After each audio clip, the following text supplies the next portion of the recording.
বিসমিল্লাহির রহমানির রহিম আলহামদুলিল্লাহি রাব্বিল আলামিন ওয়াসসালাতু ওয়াসসালামু আলা নবিয়িল আমিন ওয়া আলা আলিহি ওয়া সাহবিহি আজমাইন ওয়া বা'দ। আমরা আলোচনা করছিলাম যে আকীদা গ্রহণের নীতিমালা। আকীদা গ্রহণের নীতিমালা। নীতিমালা কেন করা হয় বলেন তো? যাতে হযবরল অবস্থা তৈরি না হয়। আল্লাহর প্রতিটি কাজ সুন্দর। তিনি সৃষ্টির 50,000 বছর আগেই নীতিমালা করছেন কারে কি দিবে না দিবে, তাই না? ফেরেশতারাও, আল্লাহর ফেরেশতারাও কিন্তু মুনাজ্জাম ফি শুউনি। ওয়া ইন্না লানাহনু সাফুন ওয়া ইন্না লানাহনু মুসাব্বিহুন। আমরা কাতারবন্দি হই। ওমা নাতানাজ্জালু ইল্লা বিআমরি রাব্বিক লাহু মা বাইনা আইদিনা ওয়া মা খালফানা ওয়া মা বাইনা যালিকা ওয়া মা কানা রাব্বুকা নাসিয়া। এর অর্থ হচ্ছে ফেরেশতারাও তাদের কাজে সুন্দর, আল্লাহর খাস বান্দারাও তাদের কর্মকাণ্ডে সুশৃঙ্খল। আল্লাহ তাআলা কি আকীদা পোষণ করতে হবে আল্লাহ তাআলার জন্য, বা আমাদের বিশ্বাস কি হবে, এটাও সুশৃঙ্খল জিনিস। নীতিমালা হলে আমরা এটা সুন্দরভাবে বলতে পারবো। যারা বেদাতি তাদের নীতিমালা হচ্ছে এমন কিছু নীতি তারা আবিষ্কার করে, যে নীতিগুলো হচ্ছে কুফরি মতবাদের সাথে সম্পৃক্ত। আর আমাদের প্রত্যেকটা নীতির সাথে দলিল সম্পৃক্ত আছে। কোরআন এবং হাদিস ভিত্তিক আমরা নীতিমালাগুলি দিচ্ছি। একটাও আমরা কখনো বলি নাই যে এটা অমুক অমুক দার্শনিক বলেছে, এটা অমুক কালাম শাস্ত্রবিদ বলেছে, এটা বলিনি। আমাদের কথা হলো কাল আল্লাহু ওয়া কাল রাসূল ওয়া কাল আইম্মা কাল সালাফুস সালেহ। এটা হচ্ছে আমাদের নীতিমালা, মধ্যে আপনারা পাবেন ইনশাআল্লাহ। এই নীতিগুলোর কোনোটাই আপনি কোরআন সুন্নাহর বাইরে নিতে পারবেন না, সবগুলি কোরআন সুন্নাহ বেসড। এই জন্য আমরা অনেকগুলো নীতিমালা মাঝে মধ্যে উল্লেখ করবো। আপনি এগুলি দেখবেন যে কোরআন সুন্নাহ এগুলিকে হয় সমর্থন করতেছে সরাসরি, নইলে কোরআন সুন্নাহর ফাহওয়া বলে, এটাকে ফাহওয়া দ্বারা সাব্যস্ত। ফাহওয়া বুঝেন কিনা? দাবি দাবি দাবি দাবি। এটা হচ্ছে কারণ আপনারা জানেন যে কোরআন সুন্নাহ থেকে দলিল কয়ভাবে নেয় এখন তো? কোরআন সুন্নাহ থেকে মাসালা কিভাবে বের করে, কয়ভাবে বের করে? তিনভাবে বের করে, তাই না? একটা কি? একটা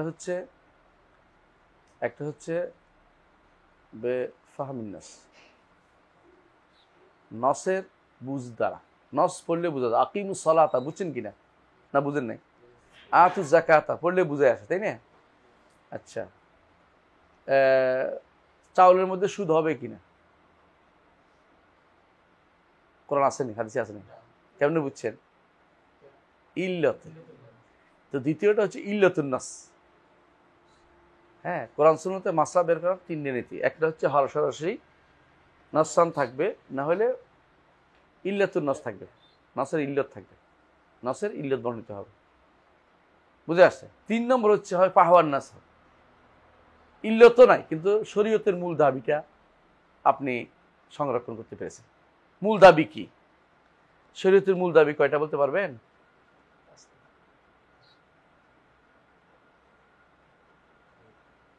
শরীয়তের মূল দাবি 3টা। শরীয়তের মূল দাবি 3টা। ফাহওয়া, ফাহা ওয়া ইয়া। ফাহওয়া বলে, ফাহওয়া, হা হা হা, ঠিক আছে, তাই বড় হা হা, ফাহওয়ান নাস।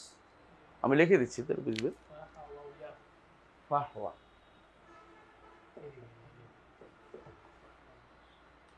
ফাহওয়ান নাস। আচ্ছা, শরীয়তের মূল দাবি 3টা। 1 নম্বর হচ্ছে, সবাই পারেন আপনি, আমি শুধু মনে করে দিচ্ছি। 1 নম্বর হচ্ছে জালবুল মাসলাহা। শরীয়ত চায় স্বার্থ সংরক্ষণ। 2 নম্বর হচ্ছে দারউল মাফসাদা। শরীয়ত চায় অস্বার্থ দূরীকরণ। আর 3 নম্বর হচ্ছে আত-তাহাল্লি বিমাকারিমিল আখলাক, উত্তম চরিত্রের উৎকর্ষ সাধন। যখন আপনি কোনো একটা মাসলার উত্তর খুঁজবেন, প্রথমে খুঁজবেন কি? কোরআন সুন্নাহ। না পাইলে ইজমাউল উম্মাহ, না পাইলে ফাহওয়ান নাস, ইল্লাতুন নাস। এগুলো কিয়াস, ইল্লাতুন নাসের কিয়াস, ইল্লাতুন নাস, বুঝছেন তো? না পাইলে আকল টাকল নাই আর। এখন হচ্ছে শরীয়ত কি চায়, মাকাসিদুশ শরিয়াহ, অবজেক্টিভ অফ ইসলামিক ল। ইসলামী শরীয়ত কি চাই এটার উপর আসবে। ইসলামী শরীয়ত কি চাই এটার উপর আসবে। যেমন ধরেন মঙ্গল গ্রহে যাওয়ার বিধান কি? আমি দূরের দিকে দিলাম আপনাকে। মঙ্গল গ্রহে যাওয়ার বিধান কি বলেন তো, কে বলবেন? হ্যাঁ,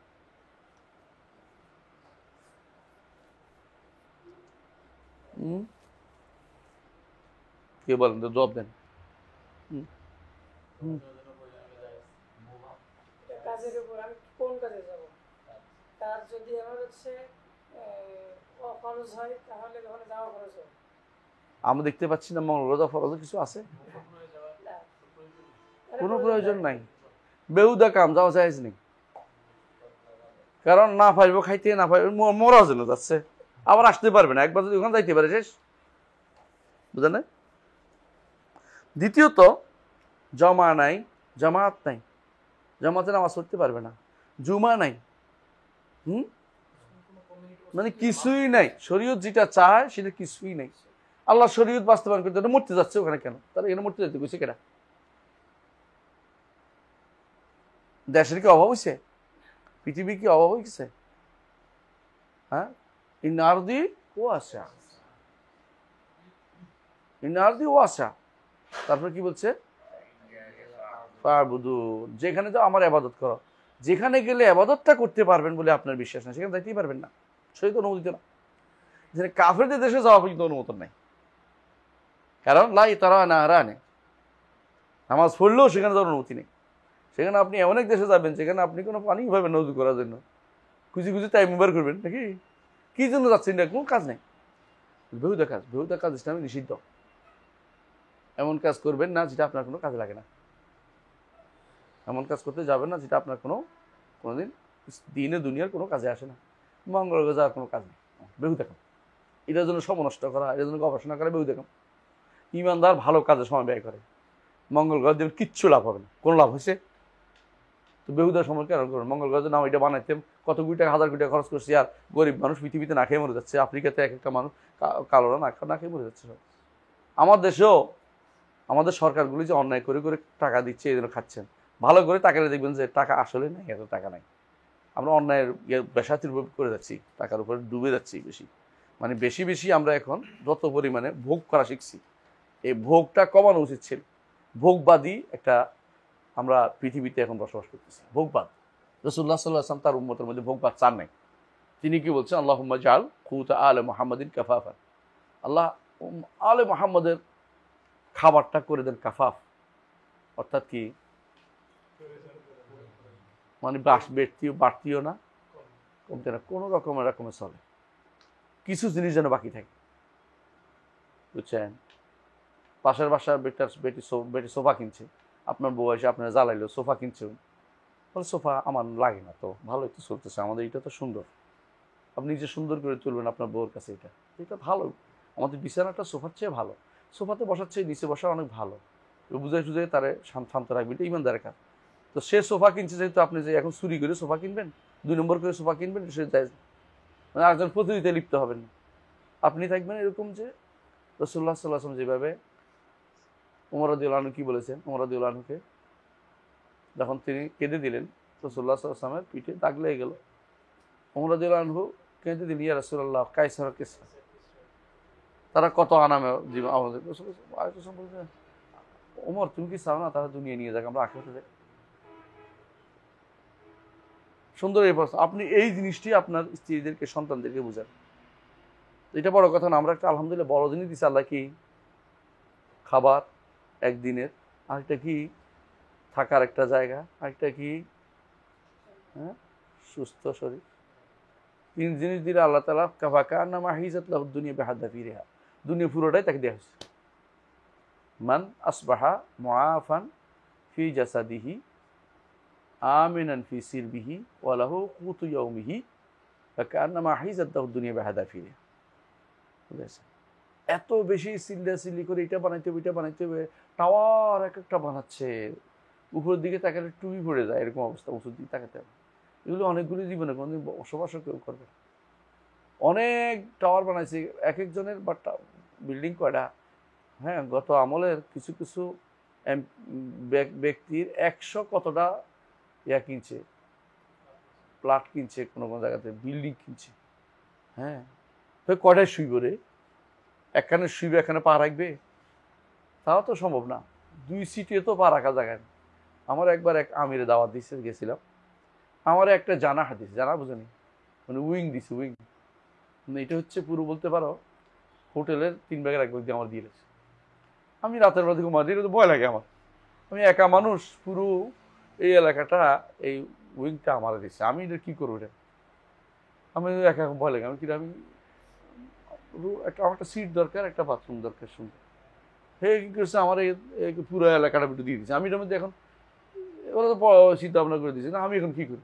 তো আমি একজনকে ফোন করে বলছি যে আমি একা ভয় লাগে, তুই চলে আস। তুই কেমন ঢুকবো? তুই ঢুকে যাবি, কিছু কবি না, কারো প্রশ্ন করলে তো ভেজাল, তুই চলে আসবি, ওর ভয় লাগতেছে, তুই চলে আসতে হাতে। ও আসে ঢুকছে আর তুই এখানে ঘুমানো, ভয় লাগতেছে রাতের। তো ওরা বিনে বসায় উইংয়ে ঢুক শোয়াই দেয় ওই দিন। আমার একা একা ভয় লাগতেছে, এই সমস্ত জায়গায় আমি কী করবো এত বড় জায়গা দিয়ে? অনেক সময় আপনি দেখবেন যদি বেশি বয়সী হলাম তখন বলবেন যে আসলে কোনো কাজে লাগছে না, কিন্তু যে ব্যক্তি পাগল, দুনিয়া পাগল, তার কাছে এটাও তার মন ভরবে না।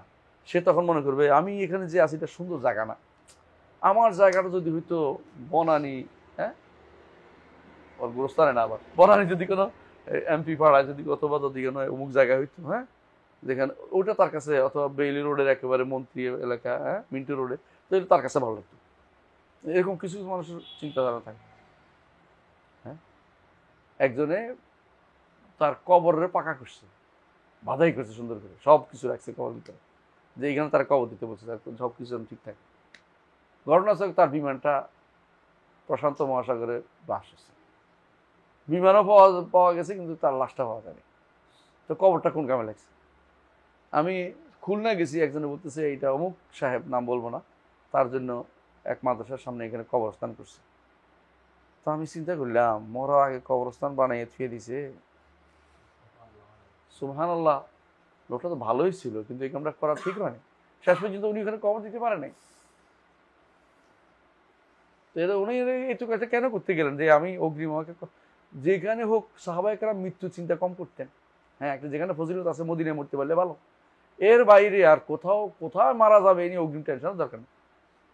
কবর তো একটা হবেই কোথাও না কোথাও, এত মরতে হবে, এখানে বসে থাকতে হবে এমন চিন্তা ভাবনা করতে হবে না। মানুষের তো অনেক কাজ থাকে, কোথায় মরে যাবে কে, সেখানে তখন হয়ে যাবে। কবরে টেনে টানাটানি তো চাইছে নাই।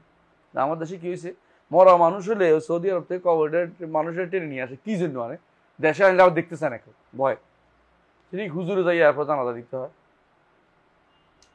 আমার বাপজান এখানে গেছে, রাতে একজন রাতে বেলা গেছে, ছেলেটা আমার বলছে, ছোটো আছিলাম, বলছে সরাই নিয়ে যাও রে, আমার মাকে বলতেছে নিয়ে গেছে, কারণ আমার নিজের ভয় লাগতেছে, কারণ বিদেশ থেকে লাশটা পাঠাইছি তখন ভালো ব্যবস্থাপনা ছিল না, শুকাইয়া একদম হাড্ডি হয়ে গেছে, তো চোখ ভিতরে ঢুকে গেছে, দেখলে ভয়ে কাপার মতো অবস্থা। তো এটা কেন আনছে? ওই যে যারা বিদেশে লোক পাঠায়, ওদের আবার ফেরত পেলে কিছু টাকা পায়, কিন্তু এদের দেয় না। তো ওরা বলছে যে যদি ফেরত আনে কিছু টাকা দিবে, বলছি অল্প স্বল্প টাকা দিবে, ওরা একটা বড় অঙ্ক মারে। তো ওরাই লাশ আনার জন্য ব্যস্ত হয়ে পড়ে, বুঝে আসছে। আমি মদিনাতে একবার একজনকে পাইছি, সকালবেলা শুনছি ঝাড়ু দিচ্ছে, দেখছি আমার এলাকার এক গ্রামেরই। তো আমার বলছে, হুজুর আমি তো চাকরি পাইছি এখানে, ঝাড়ু দিই মসজিদের সামনে, ভালো ভালো, এখানে থেকে রাখ, মদিনে মূর্তি পেলে তো লাভ। আমার ঘটনা চক্রে আমি যখন দেশে আসছি বলছে ও মরে গেছে মদিনাতে।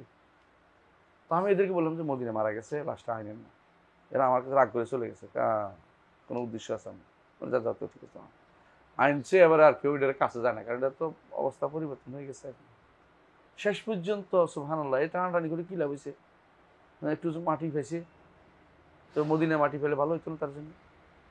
মদিনায় মারা গেছে, তো হক আছিল মদিনার মাটি, তুমি টেনে নিয়ে এসছো বাংলাদেশে কি জন্য? এই জন্য হাজিদের লাশ ফেরত দেওয়া হয় না, ওমরাকারী লাশ ফেরত দেওয়া হয় না, এগুলো আনে না। কিন্তু এরা উম্মালদের লাশগুলি নিয়ে আসে, কি আনে কি লাভ তোমার? পিতা মাতা কাকে দেখানোর জন্য যে অবস্থা থাকে, তো দেখানোর মতো অবস্থা থাকে না। এগুলো বলতে চাচ্ছি কি জন্য? এই জন্য বলতে চাচ্ছি আমরা অতিমাত্রা কি হয়ে গেছি, বৈষয়িক হয়ে গেছি, এটা বলতে চাচ্ছি। আলাকুল হাল ফাহওয়ান নাস, বুঝছেন তো? শরীয়তের চাহিদা অনুসারে বুঝতে পারছি যে মঙ্গল গ্রহে যাওয়ার শরীয়তের চাহিদা না। হ্যাঁ, কোথাও রিজিক নেই, আর এখানে যাওয়ার শরীয়তের চাহিদা কিনা? চাহিদা, চাহিদা। কারণ দলিল ফামশু ফি মানাকিবিহা ওয়া কুলু মিন রিজকিহি ওয়া ইলাইহিন নুশুর। আয়াতটা শুরুতে কি রে? এত পরেরটা আমিও পারি, আগেরটা কর।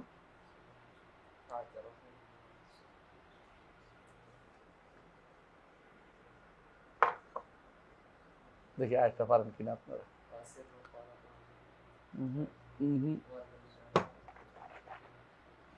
ওয়াল্লাযী জাআলা লাকুমুল আরদা যালুলান, এবার ঠিক আছে, বারাকাল্লাহু ফিক। ওয়াল্লাযী জাআলা লাকুমুল আরদা যালুলান ফামশু ফি মানাকিবিহা ওয়া কুলু মিন রিজকিহি ওয়া ইলাইহিন নুশুর। রিজিক যেখানে এখানে বসে থাকবেন না। মানে কোনো কোনো মানুষ আছে বাপ দাদার ভিটা, এগুলো বেহুদা কাম। বাপ দাদার ভিটা দিয়ে তাকাবেন না কোনো, এটা বদভ্যাস কিন্তু একটা। এইখানে রিজিক নেই, এখান থেকে অন্যখানে চলে যাবে। বেদুইনদের মতো হন, ভালো শান্তি। আর যেমন বাপদাদার ভিটার জন্য ঝগড়া করতেছেন, হাত পা ভাঙতেছেন, আশেপাশে লোক এক হাত নিচে কেন ওর মাথাটা ফাটাই দিচ্ছেন, শেষ পর্যন্ত দেখবেন যে কেউ খায় না। ছেলেরা বড় হয়েছে, ছেলেরা এখানে আসেই না। যেই জমি নিয়ে এক হাত নিয়ে আপনারা বাইরে মেরে ফেলছেন, ওই জমি কেউ খাওয়ার মতো লোকে নাই। দেখবেন যে গুগু ছড়তেছে জমির উপর দিয়ে, বেহুদা কাম এগুলি, আউযুবিল্লাহ। অর্থাৎ আপনি দেখছেন যে এখানে জনবসতি বেড়ে গেছে, সেখানে খালি ওখানে চলে যান। আল্লাহর দুনিয়া এখনো পরিপূর্ণ হয়নি, এখনো পরিপূর্ণ হয়নি। আপনি ঘনবসতি কোনো বিতরিত চিপা চাপার ভিতরে থাকতে বছর হই না। আমি বুঝাতে চাচ্ছি, আপনাদেরকে ইয়া শিখেন। অনেক দেখবেন যে গ্রামে যে এমন জায়গায় বসে রয়েছে, সবাই গিঞ্জি হয়ে বসে রয়েছে, দূরে যাবে না কেউ, ছেড়ে দেন না এই গ্রাম, আরেক গ্রামে চলে যান। আপনি থাকতে হবে কিছু বাধ্যতামূলক কিছু, যেখানে কাজ করবেন বা যেখানে ভালো পাবেন, খালি জায়গায় চলে যাবেন। দেখবেন যে হয়তো এখান থেকে 10 গুণ জায়গা কিনে বেশি করে বাড়ি করে সুন্দর করে থাকতে পারতেছে শান্তিতে, পোলাবানি পড়ানোর ব্যবস্থা হচ্ছে। আর এখানে আপনি গিঞ্জি করে দেখতেছেন কি জন্য? বাপদাদার ভিড়া, পিছনের দিকে পিছু টান। এই পিছু টান আমাদেরকে অনেক কিছু ডুবায়। বেউ দেখাম পিছনে কোনো মূল্য নাই। যে যেখানে জীবন তো একটাই, এরপর তো আখিরাতের জীবন, দুনিয়ার জীবন তো একটাই, তাই না? এটা তো আসার সুযোগ নেই। এখানে শান্তির সাথে একটু বড় জায়গা করে বাস করি। রাসূলুল্লাহ সাল্লাল্লাহু আলাইহি ওয়াসাল্লাম কি বলেছেন? সালাসুম মিন না উনওয়ান সাআদা, তাই না? মিনা সাআদা সালাসাতিন আরবা সালাস, কি রে? আল মারকাবুল হানি, মানে খুব ভালো বাহন। গাছটা যদি কোনো ভালো আরামদায়ক বাড়ি, একটা হলো হ্যাঁ ভালো স্ত্রী। হয়েছে তো তোর ভালো স্ত্রী, দুটো তো এখনো পাস না এখন, তাই না? কোনোটাই পাস না তোরা, এখন অপেক্ষা কর।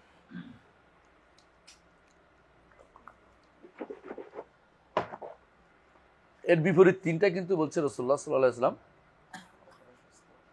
একটা কি? অপ্রশস্ত বাড়ি, খারাপ চরিত্রের নারী,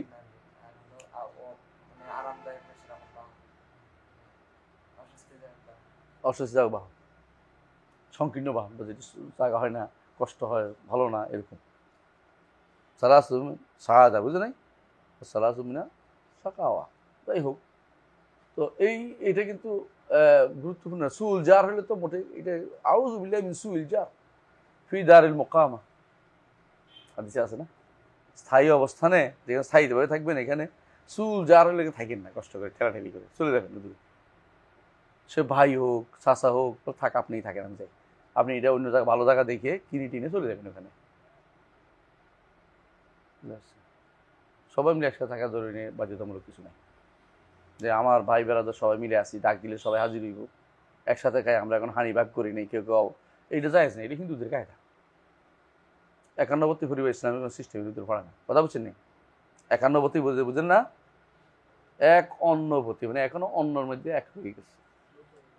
হ্যাঁ, জয়েন্ট ফ্যামিলি বলে, এটা ইসলামের অনুমতি পড়ে না। জয়েন্ট ফ্যামিলি যে কত খারাপ, দুদিন ধরে এক মহিলার উত্তর দিচ্ছি জয়েন্ট ফ্যামিলি কার, এত খারাপ অবস্থা।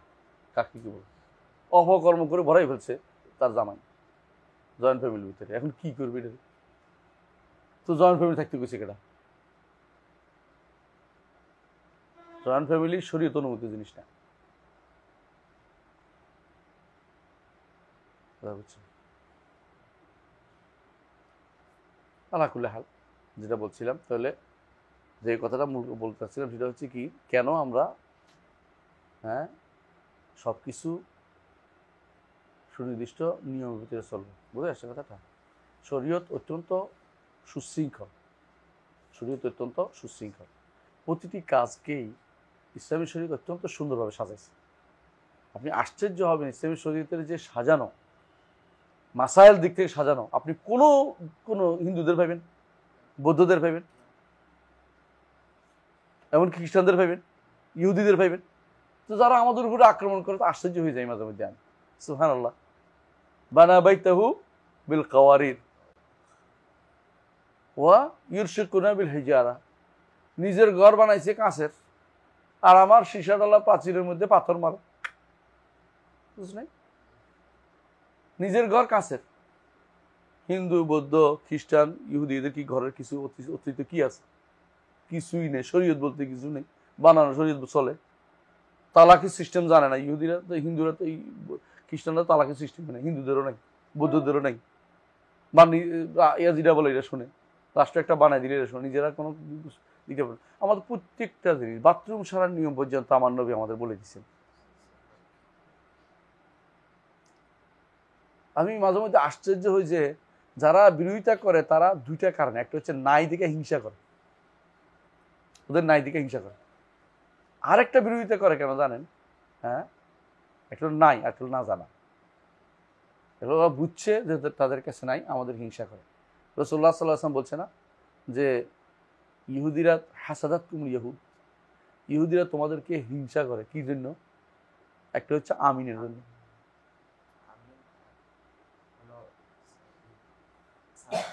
সালাম হিংসা করে তারা। কারো কোনো কোনো জাতির সালাম হচ্ছে লানত।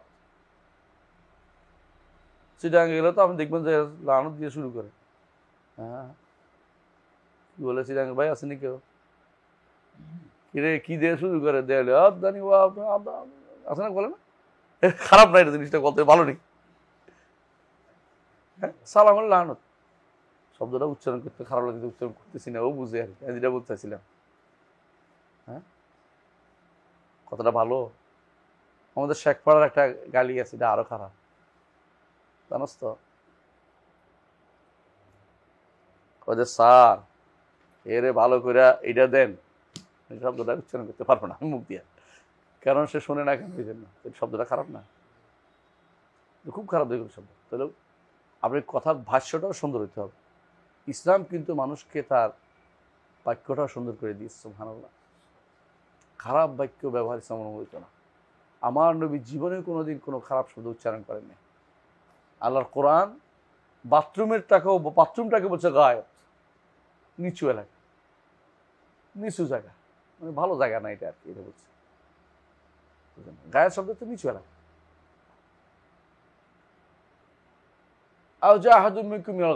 অথবা তোমাদের কেউ গায়ের থেকে আসছে, নিচু এলাকা থেকে আসছে, বুঝাইছে যে কামসারি আসছে, কিন্তু আসল কথাটা কয়নি।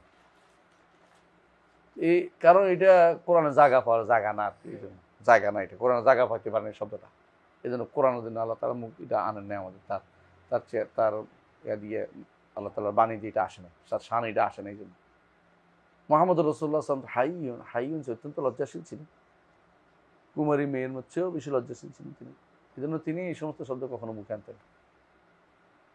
যাই হোক, আমরা আমাদের কথায় ফিরে আসি যে ইসলাম অত্যন্ত সুন্দর, বুঝা হবে। ইসলামের আকীদার বিষয়গুলো সুনির্ধারিত, যারা বুঝে না তারাই শুধুমাত্র অন্যদিকে হাত বাড়ায়।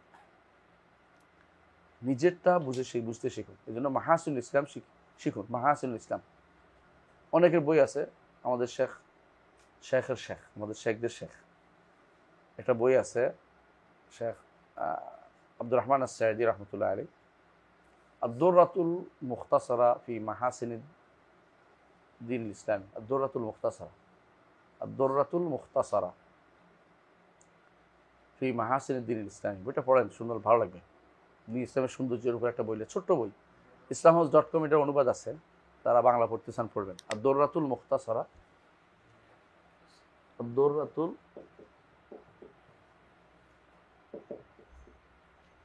মুখতাসারা ফি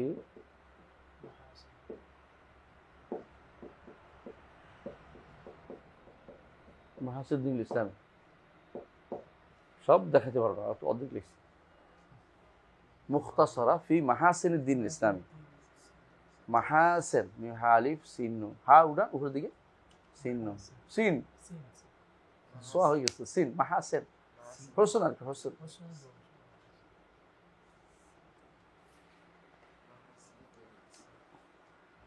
আরেকটা বই আছে আমাদের শেখ আমিন সাংকিতি রহমতুল্লাহ আলাইহি, শেখ আত্মনিও আমাদের শেখদের শেখ আমিন সাংকিতি রহমতুল্লাহ, তারা বলছে আল ইসলাম দ্বীনুন কামিল। এটা islamhouse.com-এ আছে, অনুবাদ দেখে নেবেন। আল ইসলামু দীনুল কামিল, বইটা খুব ভালো। আল ইসলামু দীনুল কামিল, আল ইসলামু দীনুল কামিল, অনেক সুন্দর বই, পছন্দ হবে। এর আগে, বহুত আগে মাশায়েখরা কিন্তু ইসলামের সৌন্দর্যের উপর লিখছে, বিশেষ করে শাহুল মুহাদ্দিস দেহলভির বইটাও পড়বেন। সেটা কি হুজ্জাতুল বালিগা, অসাধারণ। মাহাসিন শরীয়র উপর লেখা, আসরার শরীয়র উপর লেখা। আবার মাহাসিন শরীয়র নামেই বই বেরোচ্ছে, এর আগে লিখছে চতুর্থ শতাব্দীতে একজন লিখছে, মাহাসিনুদ্দিন ইসলাম, এই নামই মাহাসিনুদ্দিন ইসলাম, এই নাম মাহাসিনুদ্দিন ইসলাম। তো আমার কাছে এই বইগুলো ভালোই মনে হয়, কিন্তু সৌন্দর্য তুলেছে। এখনকার লোকদের মতো না, এখনকার মাহাসিন লিখতে যাইয়া তার মতে যেটা ধরে না, এটাকে উল্টা বুঝায় যে ইসলামের গান না, এটা হয় কেমন, এবং গানের পক্ষে কতক্ষণ লেখা শুরু করবে। এটা মাহাসিন হইলো না, এটা হলো মাফাসিন। ইচ্ছা করলে তুমি এটা ইসলামের উপর দিয়ে ব্লেম দিচ্ছ।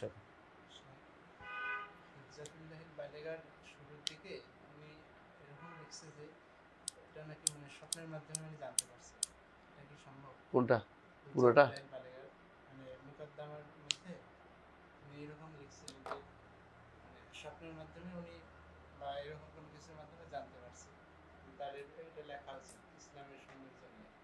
লেখা উচিত হতে পারে, তো মানুষের স্বপ্নে দেখে না কোনো, এটা অসম্ভব কিছু না। তো স্বপ্নে তো ভালো জিনিস, ইমানদারের স্বপ্ন তো ভালো, ভালো কাজের জন্য স্বপ্ন দেখে তো ভালো, দেখতেও তো পারে। আমি অস্বীকার করলে গুণ হইব না।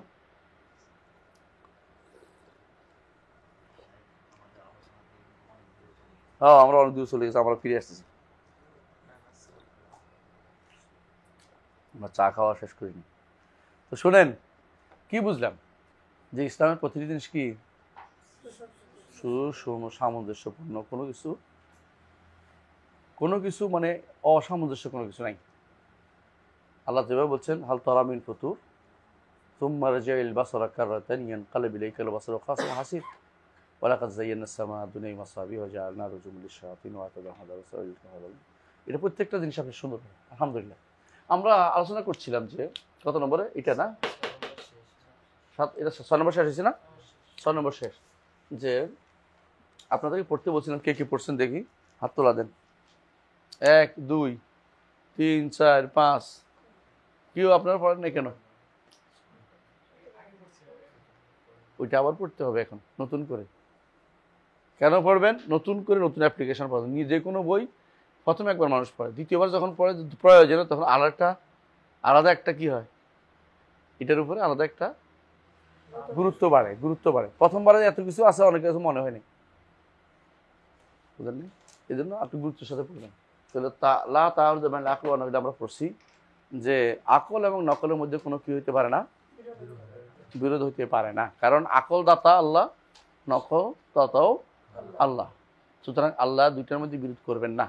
যদি বিরোধ হয়ে যায় তাহলে দেখতে হবে, কি দেখতে হবে, যে দুইটাই আকল নকল কি শুদ্ধ কিনা, যেমন হাদিসটা শুদ্ধ কিনা। যদি শুদ্ধ না হয় তাহলে আমি আর টেনশন করার দরকার নেই, বুঝছেন কিনা? অনেক হাদিস, বানোয়াট হাদিস দেখবেন যে মানুষ হাসাহাসি করে, তাহলে বানোয়াট হাদিস নিয়ে হাসাহাসি করে দেখছেন না আপনারা? তো এই বেশিরভাগ মানুষে যারা এই ইসলামের কোনো দোষ খুঁজে বেড়ায়, ভালো করে দেখবেন যে ওরা কি করে, দুর্বল একটা হাদিস নিয়ে আসবে। এই হাদিস এনে কেউ যে ইসলাম এটা কইছে, তা আমরা দেখবো এটা তো হাদিস, এটা শুদ্ধ না। শুদ্ধ আমি তো বুঝি জিনিস আছে তো, মানে তারা এই জন্য ইসলাম হাদিস বানাইছে, দুর্বল হাদিস বানাইছে তারা কিন্তু, অথবা দুর্বল হাদিস প্রচার করছে তারা, কিন্তু আমাদের জন্য কি করছে, ক্ষতির কারণ হচ্ছে, ইসলামের জন্য ক্ষতির কারণ করছে, বুঝছেন তো? দেখবেন যে দুটাই শুদ্ধ কিনা, দুটাই কাছারি কিনা, দুটাই শুদ্ধ কিনা, এটাই কথা। এবং কোরআনের ব্যাপারে তো কাছারি কোনো ব্যাপারই না, কিন্তু তখন দেখবেন যে আমার বুঝটা শুদ্ধ কিনা, আমার বুঝটা কাছারি কিনা। কোরআন তো কাছারি, কোনো সন্দেহ নেই। হাদিসও ধরেন, হাদিসটা শুদ্ধই হইল এবং আকলটাও কি কাছারি পরিণত হইল, তখন আমার দেখতে হবে আমার বুঝটা শুদ্ধ কিনা। কোত্থেকে? কোরআনের নসের ক্ষেত্রে, হাদিসের নসের ক্ষেত্রে। কারণ কখনো কখনো নসের যে ভাষ্য, এটা আমাদের কাছে স্পষ্ট হয় না, পরে অনেক পরে এসে স্পষ্ট হয়। কুল্লুন ফি ফালাকি ইয়াসবাহুন, আগে কি বুঝতেন? আজ থেকে 1400 বছর আগে কেউ হয়তো এটা বুঝতো না ইয়াসবাহুন অর্থ কি। তাই না? এখন তো বুঝে যে প্রত্যেকটি তার কি আছে, নিজস্ব কক্ষপথ আছে। এইটা হয়তো কক্ষপথ তখন হয়তো আবিষ্কার হয়নি, আমি বুঝতে চাচ্ছি। এটা কুল্লুন বলছে, এর হচ্ছে সবই তার কি আছে, কক্ষপথ আছে। আল্লাহর নির্দেশ মোতাবেক সবগুলি চলে। আর শামসু তাজরিলে মুস্তাকারিল্লাহ, তাজরি চলে। হ্যাঁ, সে চলার দিক থেকে আগেকার দিনে মনে করা হয়তো কি জানেন, বাতলিমসের থিওরি কি, বাতলিম থিওরি বা এর আগে যারা ছিল তারা মনে করতো এই যে চাঁদ সূর্য এগুলি উপর থেকে লম্বা লম্বা ফ্যানের যেমন এরকম আছে উপরের দিকে আছে না, আংটা আছে না উপরের দিকে, এরকম ওই অষ্টম গোলার্ধের সাথে এটা লাগানো, লম্বা করে দিছে কোনটাকে একটু টেনে দিছে, কোনটা একটু পিছিয়ে ফেলা রেখেছে, বুঝছেন তো? বেশি লম্বা করে দিছে নিচে ফেলাইছে, কিছু অল্প কম উপরে উঠে রেখেছে। অষ্টম গোলার্ধের হচ্ছে সবগুলির নিয়ন্ত্রণ। এখন মানুষের হাসে কয় এটা কোনো থিওরি হলো না, এটা ভুল বুঝছিলাম। গোলার্ধ বলতে কিছু আসলেই নেই, প্রত্যেকেই এক একটা এর সাথে সম্পৃক্ত। এরা জমিন নিয়ে চিন্তা করতেছে না, ওরা ওদের কক্ষপথে ঘুরছে, জমিনও জায়গা আছে, অন্যান্য জিনিসপত্র তা প্রত্যেকে তার মতো আছে, এবং এগুলি কোনোটাই কি হয় না একটা কেন্দ্রিক একসাথে ঘুরতেছে না, গোলক কেন্দ্রিক কিছু নেই। এখন তারা বুঝছে গোলক কেন্দ্রিক কিছু নেই। অথচ আগে সবাই কি করতো, ফালাকুল আউয়াল, ফালাকুস সানি, ফালাকুস সালিস, 9টা ফালাক বানাইতো, 9টা বানাইতো, যে 9টা গোলকের পরে আগে পৃথিবীর মধ্যে এসে পড়ছে। অথচ এখন দেখতে পাচ্ছি এটার সাথে এটা আসলে সম্ভব, ওইটাও আলাদা চলে, এটাও আলাদা চলে, একটার সাথে একটার কোনো নির্দিষ্ট কোনো নিয়মিত চলে না, প্রত্যেকের আলাদা নীতি আলাদা ব্যবস্থা করেছেন। আমি কেন বললাম যে আকলের যদি বিরোধ কি করতে হবে, আকল আর নকলের প্রথমে নসটা শুদ্ধ কিনা দেখতে হবে। যদি কোরআনে কারিম হয় বা সহি হাদিস হয় তো নস শুদ্ধ হয়েছে, এরপর দেখতে হবে আকল যদি কোনো অকাট্য ধরা হয় আগে প্রথমে, তারপর বলছি এটা। তারপর যদি দেখেন যে নসটা দুটাই অকাট্য, তোর আকলকে সন্দেহ করেন, আকলের বুঝের মধ্যে ভুল আছে কোথাও। আর অকাট্য নয়, এটা মোহতামেল, অর্থ এটা হইতে পারে, এটাও হতে পারে, তাহলে আপনি এই দুইটা বিরোধ লাগাই দিবেন না, কারণ দুইটার মধ্যে দুইটা মোহতামেল একটা, আর কাতির মধ্যে কোনো বিরোধ হয় না, দুটার মধ্যে কোনো বিরোধ হতে পারে না। এরপর যদি দেখেন যে না আমার আকলটা আমি অকাট্য ধরছি, যেটা ভুল ধরছি, যদি দেখেন যে দুইটাই অকাট্য, তখন আকল যে অকাট্য ধরছিলাম এটা ভুল ধরছি, আমার আকলের কোথাও কি আছে, ঘাটতি আছে, আকলের কোথাও কি আছে, ঘাটতি হয়েছে, যেটা আমার বুঝতে পারছি না। তখন দেখবেন যে খুঁজে আপনি ভালো করে পাবেন যে এই অকাট্য আপনি বলতেছেন, কিন্তু অনেকে অকাট্য মনে করেনি। কারণ আপনি দেখবেন যে যারা আকল নিয়ে বেশি বাড়াবাড়ি করেছে এরা কারা,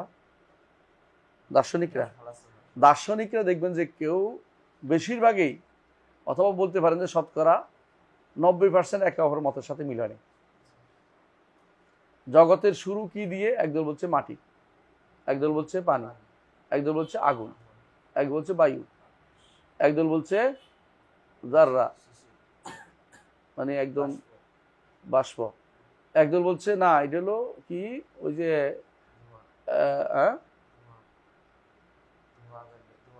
ধোঁয়া, একদল বলছে ধোঁয়া, দোকান। এই যে আপনি দেখেন কতজনের কত মত। আর একজন বলছে আসলে শুরু চিন্তা করা যাবে না, এটা শুরু থেকেই ছিল, এটা ছিলই, আর তো এটা বলে গেছে। এবার তো তারা এক একজন এক এক বলছে, আপনি কাউকে পাবেন না। আমি গ্রিক দর্শন পড়ে 6 মাস বসে বুঝছি যে কেউ এগুলি একমত হতে পারে নাই, প্রত্যেকে তার মতো করে চলছে। এইটাই শেষ পর্যন্ত বলবেন এটাই বলবেন। তাহলে আপনার আকলের সাথে নকল কোনো বিরোধ হতে পারে না, এটা হয় না কোনোদিনই। যেখানে দেখবেন যে নকলের বিরোধ দেখাইছে, আকলে নকল, এটা তো তার আকলের সমস্যা। আল্লাহ তাআলা বলছেন তিনি আরশের উপর উঠেছেন, আকল কি বলে ওদের আকলে কি বলে, আরশের উঠলে কি লাগবে, হরকত লাগবে। আর হরকত হলে কি হয়, হরকত হইলে মাখলুক হয়ে যায়। এখানে পুরাটাই ভুল। কারণ আল্লাহ তাআলা আরশের উপর উঠতে হরকত লাগে, এটা আমরা জানি, আমরা বলছি না, মানুষের হরকত লাগে। কারণ প্রমাণ আমরা বলি কি, আল্লাহ একসাথে সারা দুনিয়ার সবার হিসাব নেবেন, মানুষের একসাথে 2জন লোক কথা বলতে পারে, একজন ফাঁকিবাজি করে, আর আল্লাহ একসাথে সারা দুনিয়ার সবার হিসাব নেবেন, ইন্না রাব্বাকা সারিউল হিসাব। তাহলে আপনার সাথে আল্লাহর কোনো কর্মকাণ্ডে মিল হবে না। আপনি চোখে কিছু দেখেন, কিছু দেখেন না। আমার রব্বুল ইজ্জত তার অন্ধকার রাত্রিতে হ্যাঁ কি অমাবস্যার রাত্রিতে কালো পিঁপড়ার উপরে কালো কালো পাথরের উপরে কালো পিঁপড়া চলনও তিনি দেখতে পান, তাই না? আর অথচ আমি আমার সামনের জিনিসের চোখ নষ্ট দেখতে পাই না, ভালো করে তাকাইতে কি লিখলে পড়তে পারতেছি না। আমার দেখার সাথে আল্লাহ দেখার তুলনা কোনোদিনই করবেন না। আল্লাহ তাআলা আরশের উপর উঠার ধরন আমরা জানি না, কিন্তু এটাকে আপনি হরকত নাম দিবেন না। বলেন যে আমি তো এটাই বুঝি, আপনি বুঝেন তো আপনাদের তো দেখছেন এটার উপরে, আল্লাহর উপর তো কেয়াস চলে না। বন্দার কর্ম ফলে আল্লাহ কেয়াস চলবে না। কেয়াস আমরা ওই দিন বলেছিলাম, মনে আছে তো? কি কেয়াস চলবে না? কেয়াসুল মুসাবি এবং কেয়াসুল ইল্লা চলবে না। কি চলবে? কেয়াস আউলা চলবে। কেয়াস আউলা কোনটা? এই জিনিস বন্দার জন্য খারাপ, আল্লাহর জন্য খারাপই হবে, আরো বেশি খারাপ। আল্লাহর জন্য আপনি কেয়াস ওই ইল্লা টিল্লা এগুলি সাব্যস্ত করতে পারবেন না। তো তারা ভুলটা কোথায় করছে? কেয়াস করছে, আল্লাহকে বন্দার আমলের উপর কেয়াস করছে। তো এইটাই তো ভুল হয়েছে। তো তুমি আবার সারাদিন তোমার যতই আবার আর ভুল হতেই থাকবে, তো তোমার ভুলটা তোমার ইল্লত তো তোমার ইয়া নয়, তুমি যেটা করছো এটা তো শুদ্ধ না, তো তোমারটাই ভুল। আল্লাহর কথাই শুদ্ধ, তিনি কি আরশের উপর উঠেছেন। যে নেমে আসেন, আমাদের নেমে আসা হয় রশি দিয়া, না হয় লাভ দিয়া, না হয় কি দিয়ে, সিঁড়ি বাইয়া। আল্লাহ জন্য কোনোটাই সাব্যস্ত হবে না।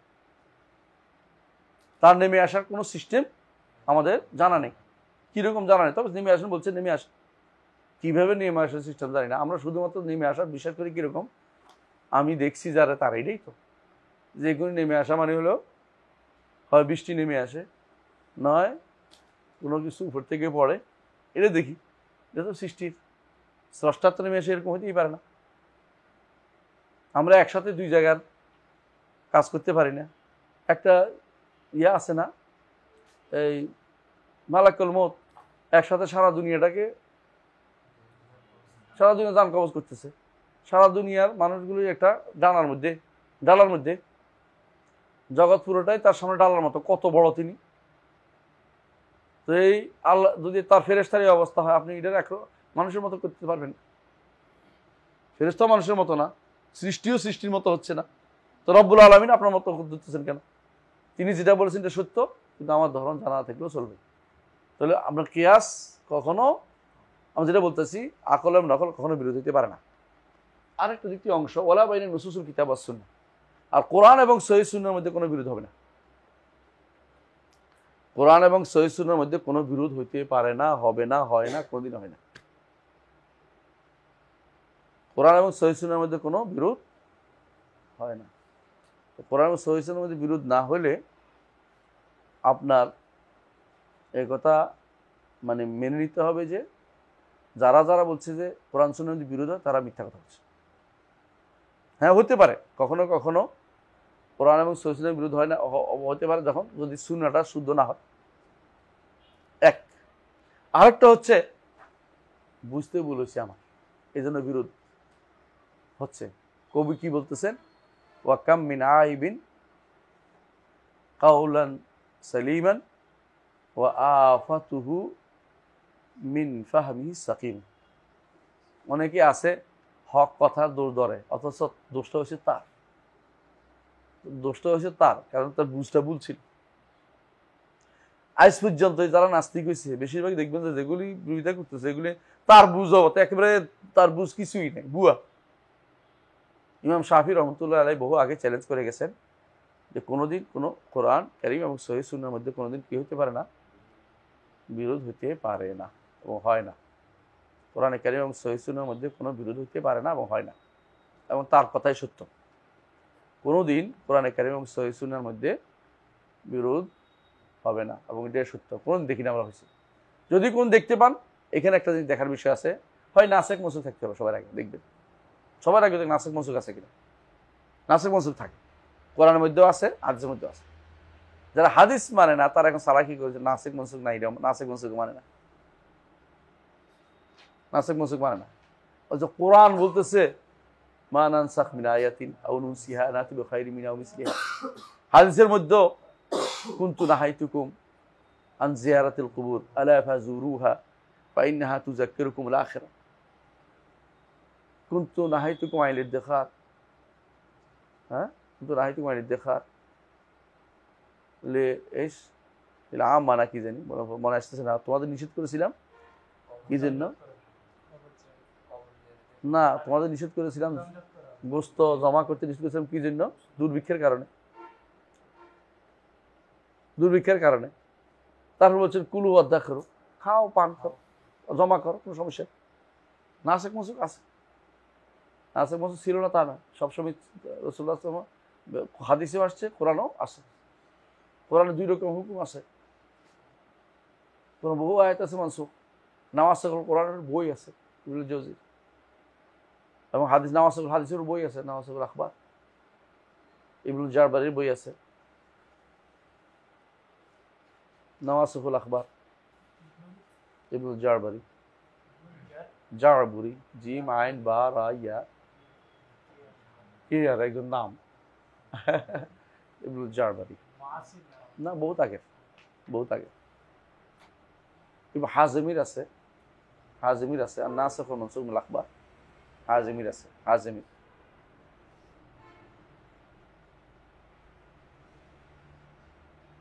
আবার আরেকজন আছে নাম বলে আসছে এখন, মনসুখুল আখবার কি জানি, দেখ আল্লাহ কুল্লি হাল আখবারের মধ্যেও মনসুখ আছে এবং আয়াতের মধ্যেও কি আছে মনসুখ আছে, এবং নাসিখ মনসুখ আছে। এটা হয়তো প্রথমে দেখবেন যে নাসিখ মনসুখ না, এখন আমরা চিন্তা করবেন যে আসলে কি আমার কোনো ভুল হচ্ছে কিনা এখানে। আমি আজকেও পড়াচ্ছিলাম 2টা হাদিস, আপনাদের কাছে অনেকের কাছে এটা নিয়ে হতে পারে। একটা হচ্ছে কি রাসূলুল্লাহ সাল্লাল্লাহু আলাইহি ওয়াসাল্লাম একটা হাদিস যেটা আসছে যে 42 দিন পার হলে মায়ের পেটে ফেরেশতা পাঠানো হয়, ফেরেশতা তখন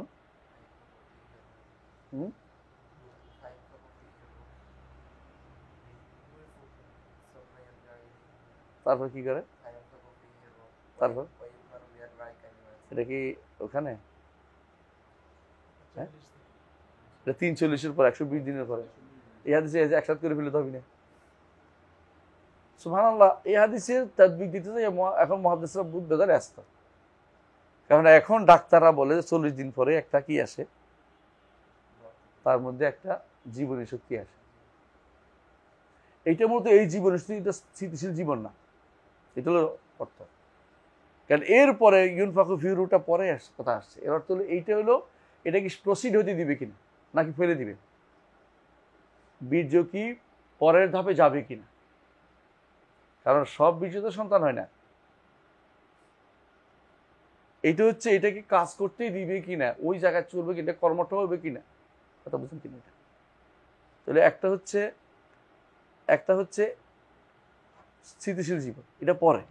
আর এটা হচ্ছে এইটা থাকার মতো একটা জিনিস, কাজ করার মতো তার অবস্থান তৈরি হবে কিনা, এবং সেটাই শুদ্ধ হাদিস এভাবে অর্থ করতে হবে। কারণ সেখানে উল্লেখ আছে এরপর এটা এরপর আব্দুল্লাহ বিন মাসউদ বর্ণিত হাদিস এটা যে 40 দিন, এটা থাকে 40 দিন, এরপরে তার মধ্যে ওইটাও এরপরে আসছে, বোঝা গেল ওইটা হলো স্থিতিশীল জীবনের জন্য, আর এটা হলো অস্থিতিশীল। এটা হলো শুধুমাত্র সেটাকে প্রসিড করবে কিনা, কারণ যে কোনো জিনিস প্রসিড করার জন্য একটা জীবন লাগে। আপনি একটা মাটিরে ইচ্ছা করলে প্রসিড হবে না, বৃষ্টি পানি পড়লে প্রসিড হচ্ছে, আবার গাছ হলে এটা একটা বিশাল মহির হচ্ছে। তো মানুষ মায়ের পেটে যাওয়ার পরে 42 দিন পরে এটা কাজে লাগবে কি লাগবে না, এর মধ্যে শিক্ষিত হয়ে যায়, থাকবে কি থাকবে না, হয় হবে না হবে না, বুঝে আসছে। এই জন্য আগেকার আলেমরা বলতো যে 120 দিন পরে সন্তান ফেলা যায় না, কারণ স্থিতিশীল জীবন চলে আসছে এই জন্য। আজ এখন আমরা বলি, এখনো বলি যে 42 দিন পরে ফেলা যায় না, কারণ এটা প্রসিড হচ্ছে, আপনি প্রসিড বন্ধ করে দিন কেন, এটা সামনে এগুচ্ছে, এটা ভালোর দিকে যাচ্ছে। এবং প্রত্যেক পর্যায়ে ফেরেশতা বলে ইয়া রাব্বি নুতফা, ইয়া রাব্বি আলাকা, ইয়া রাব্বি মুদগা। প্রতিবারে আল্লাহ বলেন সামনের দিকে চলো, এটা সামনে আগায় দাও। যখন সেটা 120 দিন শেষ হয়ে যায় তখনই ফাইয়ুমারু বিআরবা'i কালিমাতিন, যে 4টি জিনিস আগে নির্ধারিত হয়েছে লেখা হয়। কি কি? রিজকুহু, আজালুহু, আমালুহু, 3টা হলো আও শাকিউন আম সাঈদ, 4টা জিনিস, যেগুলো 4টা জিনিস লেখা হবে। এরা 4টা জিনিস আগে লেখা ছিল না, আছে, অর্থাৎ এইখানে লেখা হবে এখন তার জন্য স্পেশালি। দ্বিতীয়বার জীবনব্যাপী বাজেট এখানে নির্ধারিত হবে তার জন্য। একটা ছিল সর্বব্যাপী বাজেট, বিরোধ নাই, কিন্তু কিছু মানুষ হঠাৎ করে বলে বিরুদ্ধে, এই কেন 42 দিন আর 120 দিন কেমনি মিলাবেন, হাই হাই হাই হাই।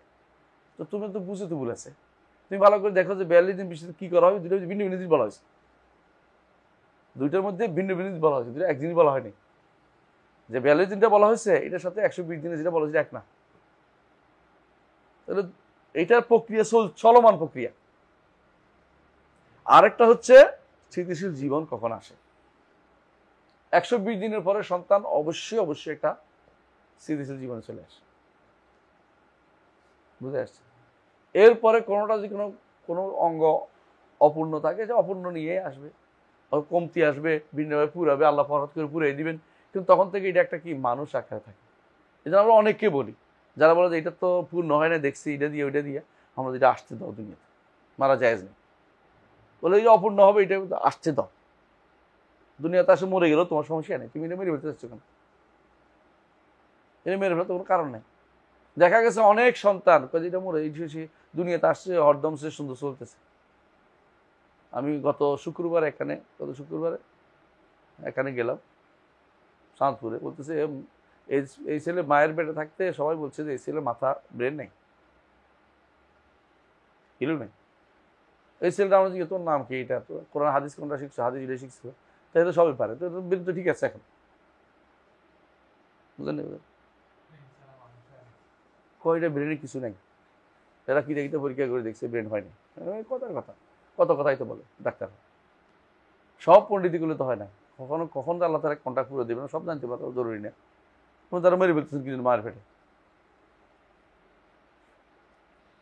এই জাতীয় জায়গাতে আপনি জোর করে এটাকে মেরে ফেলার কোনো নিয়ম নাই। আসতে দেন, দুনিয়াতে আসতে দেন, দেখা যাবে। আগত মানুষ দুনিয়াতে আসছে না, আপনি দুনিয়াতে হঠাৎ করে অগ্রিম মারি ফেলার চিন্তা ভাবনা করছেন কেন? এগুলো আকলের কাজ। আমার মানে চার দক্ষিণে যাও মানতেছি না এটা আর কি।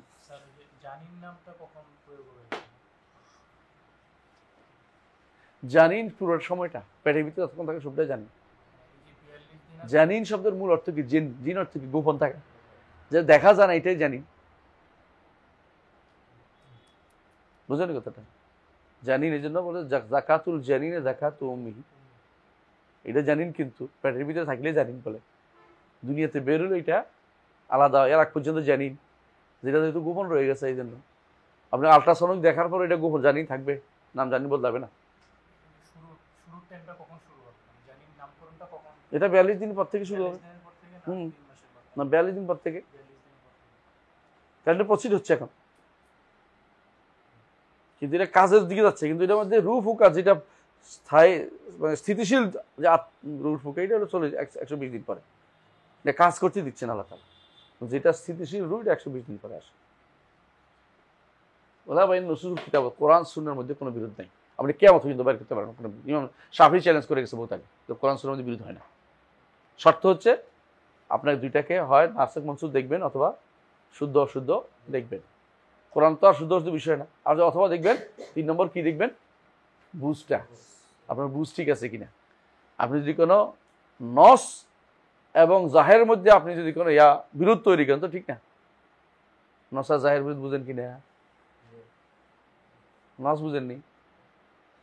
কোনো কিছু একটা জিনিসের জন্য নিয়ে আসা হয়েছে, আর আপনি কি করছেন, অন্য একটা জিনিস বুঝছেন একটা শব্দ দিয়া। এখন দেখতে হবে যদি কোনো যেটা নিয়ে আসে এটার সাথে যেটা বুঝছেন এটার বিরোধ হয়, তো আপনার অবশ্যই যেটা নিয়ে আসে এটা ধরতে হবে। নস এবং জাহেরের মধ্যে যেখানে বিরোধ হয় না, সেখানে আপনি মোতাশাবাহর মকার মধ্যে বিরোধ তৈরি করবেন কি জন্য? আরো অনেক দূরের ব্যাপার। আসেন এরপর 7 নম্বর হচ্ছে যেটা আজকের পড়া, লা নাসখা ফিল আখবার ওয়া লা ফি উসুলুদ্দিন। লা নাসখা ফিল আখবারি ওয়া লা ফি উসুলুদ্দিন। আখবার এবং উসুলুদ্দিনে কোনো কি নেই, নাসখ নাই। নাসখ বুঝেন তো, পরিবর্তন নাই, বদলানো নাই, বুঝলেন? সেটা কোনটা? আহকামে নাসখ হয়, আহকামে শুধু নাসখ হয়। আহকাম বুঝেন তো, জায়েজ না জায়েজের মাসলাতে নাসখ হয়।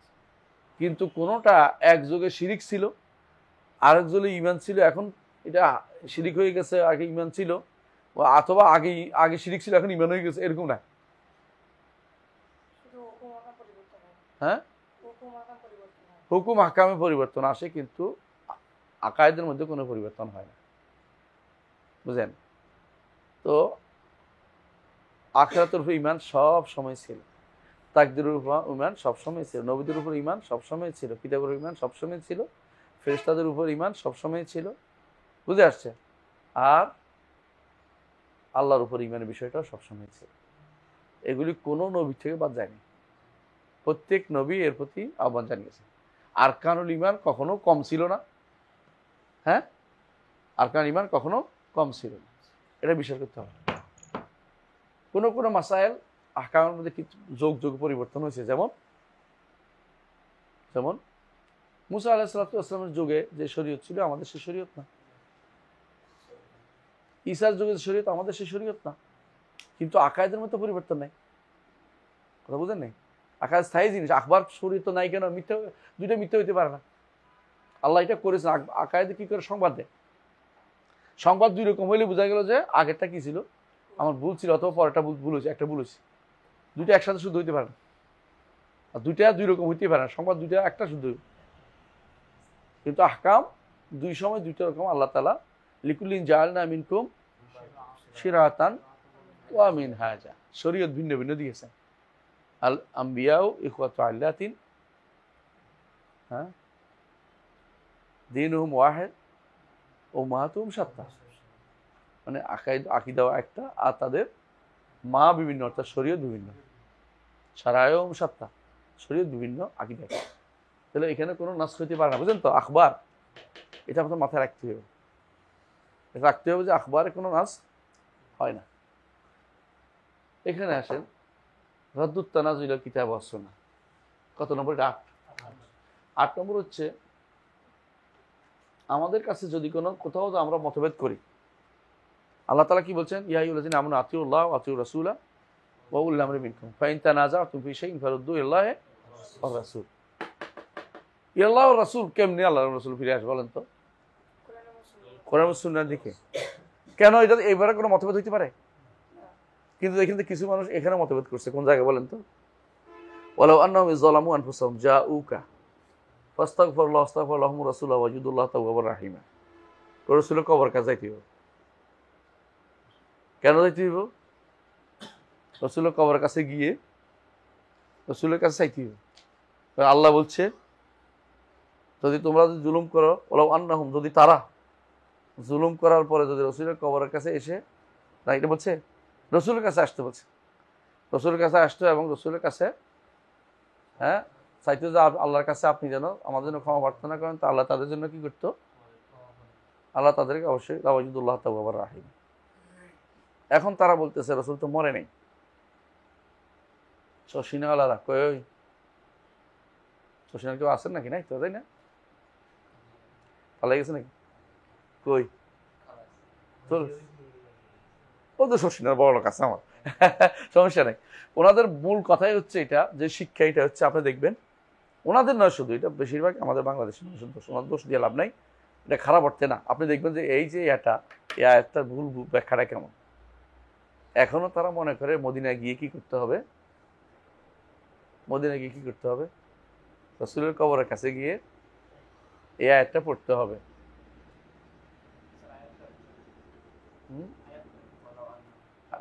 আয়াতটা হচ্ছে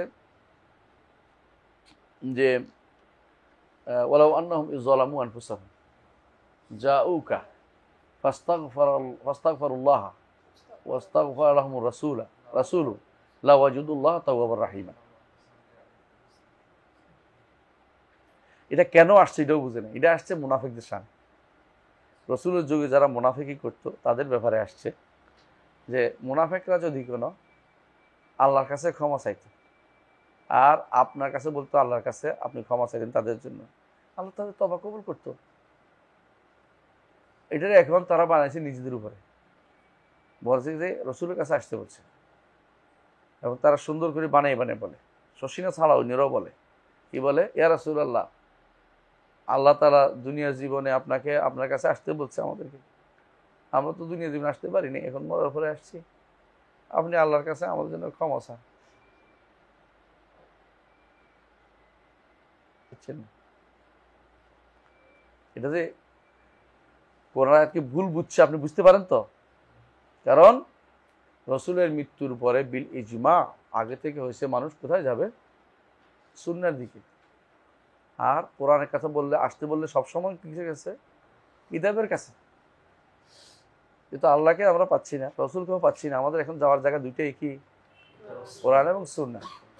সুতরাং যারা এই জাতীয় অপব্যাখ্যা নিয়ে আছে তারা ভুলের উপর আছে। এদের বেশিরভাগই কি জন্য? ভুল কোনো বর্ণনার উপর নির্ভর করে। উদ্বি নামক এক ব্যক্তি, এটা বর্ণনা শুদ্ধ না, বর্ণনা শুদ্ধ না, রেওয়াজ শুদ্ধ না। উদ্বি নামক এক ব্যক্তি আইসা রসুলের এই কবরের কাছে এসে কাঁদতে আরম্ভ করছে, চোখের পানি ফেলছে, আর বলছে আল্লাহ তাআলা বলছে যে যদি তারা আপনার কাছে আসতো, আল্লাহর কাছে তওবা করতো, রসুল তওবা ইস্তেগফার করতেন, আল্লাহ তাআলা ক্ষমা করে দিত। আমি তো আপনার কাছে আসছি, আপনি তো নাই। এই কথা কইয়া বেহুশ হয়ে গেছে। তো ঘুম থেকে উঠেছে, পরে বেহুশ হয়ে আসছে, তো স্বপ্নে দেখছে তোরা ক্ষমা করে দেওয়া হয়েছে। এটা দলিল, এটা দলিল। এটা তো এরকম দলিল জানেনি। আরেকটা দলিল আছে এরকম ওদের কাছে। একবারটা রসুল্লাহ সাল্লাল্লাহু আলাইহি ওয়াসাল্লামের কাছে গিয়ে যাই গেছে, রসুল্লাহ আমার খাবার টাবার নাই। তো বেহুশ হয়ে গেছে, ঘুম থেকে উঠে দেখে হাতের মধ্যে রুটি। সুবহানাল্লাহ না? অপেক্ষা কর, এটা আসল ঘটনা কি জানিস? এরকম বেহুশ হয়ে গেলে আরব যাও কিছু একটা দেয়, খাওয়া দাওয়া খাই খাইতে পারে না। কেউ রুটি হাত ধরাই দিচ্ছে, আর এটা মনে করছে ঘুম থেকে উঠে রসুল তার রুটি দিছে, রুটি দিয়ে গেছে।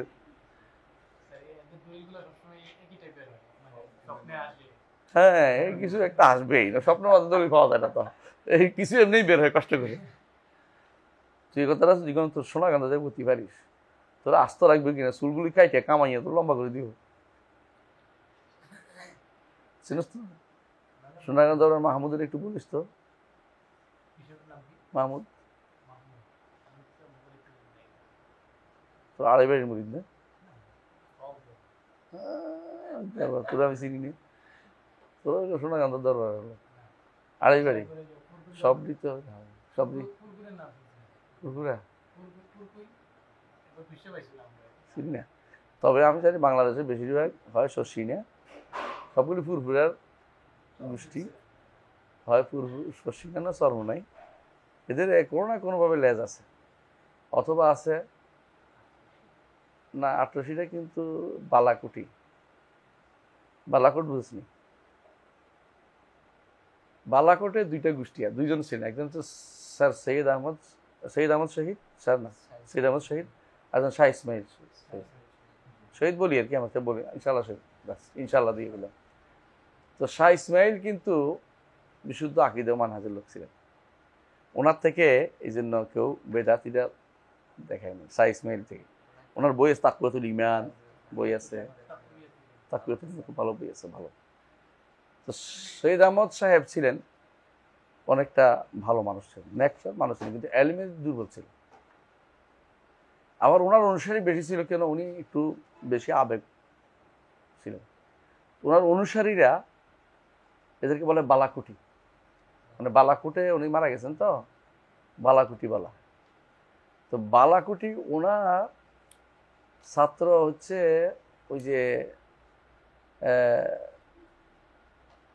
রসুল নোমা একজন আছেন, তারপরে একজন আছেন। তো ওনাদের মুরিদ হয়েছে ফুরফুরাওয়ালা, বুঝছেন তো? তো ও বালাকুটির একজন আসছে, কি বলে এদেরকে, আটরশিতে একজন আসছে, একজন চন্দ্রপুরী একজন আসছে, একজন ওই এটি সবটি বালাকুটির লোক। ও যারা তারা যুদ্ধ করতে গেছিল, আসার পরে প্রত্যেকেই দাওয়াতের কাজ করেছে।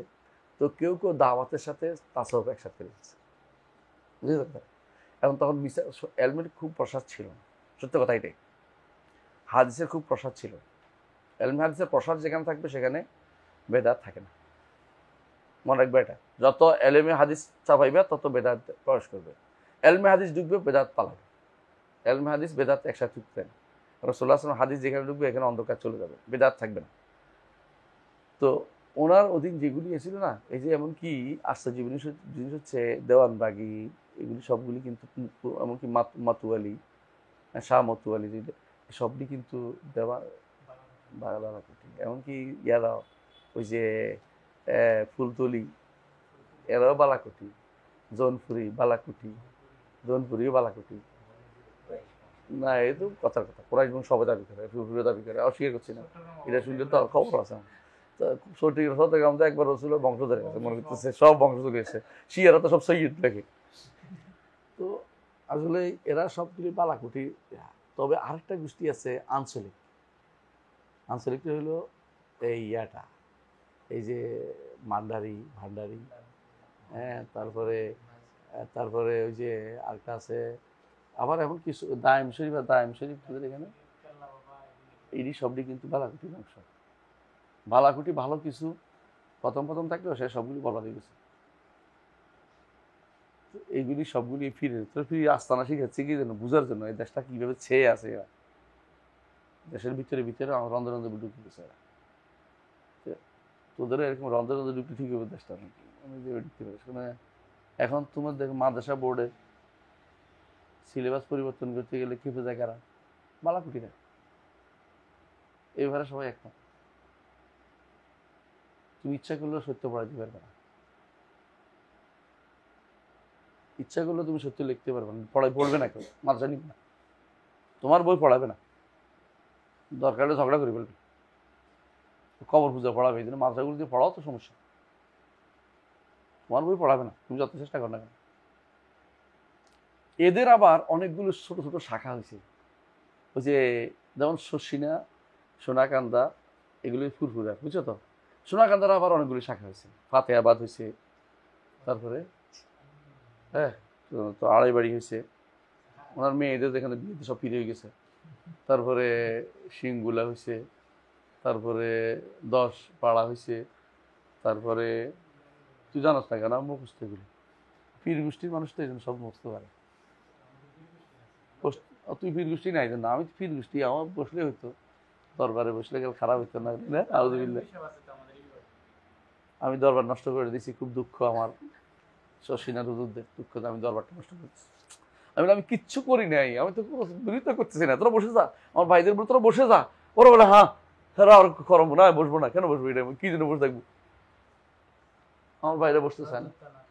হ্যাঁ, ঝগড়া যখন হবে কোথায়? কোরআন হাদিস বুঝার ক্ষেত্রে বা কোনো বিষয়ে কোনো মাসালার ক্ষেত্রে কোথায় আসতে হবে? আমরা কত ঝগড়াই করি, কোথায় আসতে হবে? কোরআন সুন্নাহ দিকে। আর যে আমরা কোরআন সুন্নাহ দিকে না আসে যদি কোনো আমরা দার্শনিকদের কথার দিকে যাই, চলে শেষ। এইটাই করে যত বেদাতি দেখবেন যে কোরআন সুন্নাহ দিকে ফিরে আসতে রাজি। সে প্যাস খুঁজবে, আমল খুঁজবে। এই রসুলের কবরের কাছে গেলে সালাম দেয় না, সালাম দিলে জবাব শুনে না, জবাব দেয় না রসুল, ওইটা রাজি করে নেবে, ওটা কয়ে হলো। বুঝছেন না কথাটা? আমরা কবরের কাছে গেলে জবাব সালাম দিও, সালাম দিই নাকি? বলে সালাম দেয়, সালাম দিলে উনি জবাব দেয়, সালাম দেয় কি জন্য? এবারে ওইটা নিয়ে আসতেছে। সালাম দিলে উনি জবাব দেয়, আমার কোনো দলিল আছে? কিন্তু কবরওয়ালার উপরে সালাম দিলে কবরওয়ালা জবাব দেয়, কোনো হাদিসে আছে? নাই, কইেন না, আছে। যারে চিন্ত দুনিয়ার বুকে তার জবাব তো হাদিসে আছে। আর রাসূলুল্লাহ সাল্লাল্লাহু আলাইহি ওয়াসাল্লামের জবাব তো হাদিসে আছে, উনি দেন। কিন্তু সব মানুষ তো সমান না। যাকে আল্লাহ শোনানোর ইচ্ছা করে তাকে শোনান, যাকে আল্লাহ শোনানোর ইচ্ছা করে না তাকে শোনেন না। আপনি বলতে পারবেন না যে আমারটা শুনছে, এটা তো শরীয়তের বিধান। আপনি কেউ বলতে পারবেন না কারটা শুনতেছে উনি, হয়তো কোনোটা শুনতে পায়। কারণ মৃত্যুর পরে জীবনের সাথে দুনিয়ার জীবনের কোনো মিল নেই। এই শোনার সাথে আমাদের বলার আওয়াজের মতো না। আমরা যেমন দরজার ওই পারে একটা শোনাইতে পারি না, এরকম না। কারটা শোনাই দিবে আমরা কেমনে জানি? ফেরেশতা পৌঁছাই দিচ্ছে কারে? আমার সালাম রাসূলের দরবারে, তাই না? ইল্লা রাদ্দাল্লাহু আলাইহি রূহি হাত্তা আরুদ্দা আলাইহিস সালাম।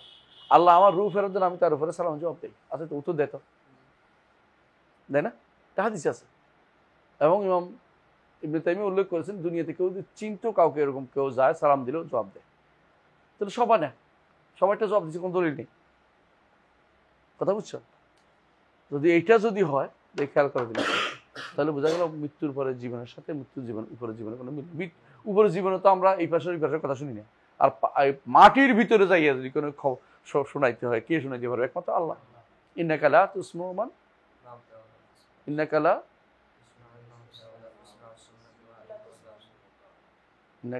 তুসমু মান, ওয়ান্নাকা লা তুসমুল মাউতা ওয়ালা তুসমু সুম্মা দাইজা ওয়াল্লাহু মুদবির। তাহলে বোঝা গেল যে আমাদেরকে যে কোনো সময় যে কোনো জায়গাতে ঝগড়া হলে কোথায় আসতে হবে? কোরআন সুন্নাহর দিকে। আর আকীদার বিষয়টা আসা সহজ কেন জানেন? কত আকীদার বিষয় কোনো কেয়াস নেই, মতভেদের জায়গা নাই, নতুন কিছু নেই। সুতরাং পুরাতন কিছু হইলে কোরআন দিকে আসা সহজেই। আগে কেউ এটা বুঝছে কিনা, এটা আমার বুঝতে না। আগে কেউ আমার এই কথাটা বুঝছে কিনা, বুঝছেন? যেমন ধরেন ইখতিলাফ করতেছেন আপনি কি নিয়ে? হ্যাঁ, দাজ্জাল নিয়ে। আপনাদের একজন বলছে দাজ্জাল তো কি টাকা পয়সা, ডলার। আরেকজন বলছে দাজ্জাল হচ্ছে ইউরোপীয় সভ্যতা, তাই না? আরেকজন আমার কাছে এসে বলতেছে দাজ্জাল হচ্ছে সৌদি সুপুরিশ। কেন রে? এক চোখ আছে, দেখছি চোখেরটা লাগানো আছে, আরেক চোখ না হইলো তো মুসা কোনটা? এক চোখ বুঝুনি। মানে তাদের এখানে একটা যে এটা আছে, যে লোগোটা একটা চোখ আছে, এটাকে বলে তারা সাহেব, মানে সে অতন্ত্র, মানে প্রহরার মতো কাজ করতেছে, সে ঘুমাবে না, তো অন্যায় করলে ধরে ফেলবে, এটা উদ্দেশ্য তাদের। এটারে শেষ পর্যন্ত টেনে নিয়ে কি বানাইছে? দাজ্জাল বানিয়ে লইছে। আরেকজন বানাইছে দাজ্জাল, দাজ্জাল তো ইউরোপীয় সভ্যতা। আর দাব্বাতুল আরদ, দাব্বাতুল আরদ কি আর? এগুলো আর কি ব্যাকটেরিয়া, এইগুলি এআইকে দাজ্জাল বলতেছে। দাজ্জাল এআই মাঝে মধ্যে ফারান আছে, দেখো না দাজ্জাল কেমন হইলো? কিন্তু অনেক কিছুই পারে না। দাজ্জাল এআই চোখ কই? এগুলি বলা ঠিক না। দাজ্জালের কাজকে ঘনায়িত করতেছে, এগুলি কাজ। মানে দাজ্জাল বোঝা সহজ। দাজ্জাল এআই যদি এটা পারে, দাজ্জাল তাহলে 40 দিনে সারা পৃথিবী সহ করতে পারবে, বেরোবে, এটা বিশ্বাস করতেছি আমরা। কিন্তু এটা দাজ্জাল বলার কোনো কারণ নেই। মানে অনেক কিছু আমাদেরকে কিয়ামতের আলামত বুঝতে সহায়ক হয়, তাই বলে এগুলি সব কিয়ামতের আলামত বানাই ফেলবেন না। সবকিছু কিয়ামতের আলামত বানাই ফেলবেন। যেটা দেখে আগের বুড়িরা যেটা দেখে বা বোন কিয়ামতের আলামত, মানে যেটা তার হাদিস পড়া নেই, সে মনে করছে কিছু একটা তো ঘুরছে, এটা নতুন কিছু দেখাচ্ছে। মোট কথা আমাদেরকে ফিরে আসতে হবে কোথায়? কোরআন এবং সুন্নাহর দিকে। কারণ আকীদার ক্ষেত্রে নতুনত্ব নাই। আকীদা এখন নতুন করে একটা রকম বাড়বে না। নতুন আকীদা পড়লে সোজা, এটা সহজ। এটা কি ভালো হচ্ছে? এটা যে নির্দিষ্ট সব কিছু সুনির্দিষ্ট। ইচ্ছা করে আপনি একটা কিছু বাড়াইলেই ভুল করলেন, আপনি নতুন তথ্য দিলেন, ভুল করলেন। আপনি তথ্য দিয়েছে পুরানটাই দেন, নতুন করে কিছু দিয়েন না, নতুন করে কিছু দিয়েন না, বুঝছেন তো? একজন তো বলেই দিছে যে মাহাদি আসবে কি নিয়ে জানেন তো? লম্বা টুপিওয়ালা।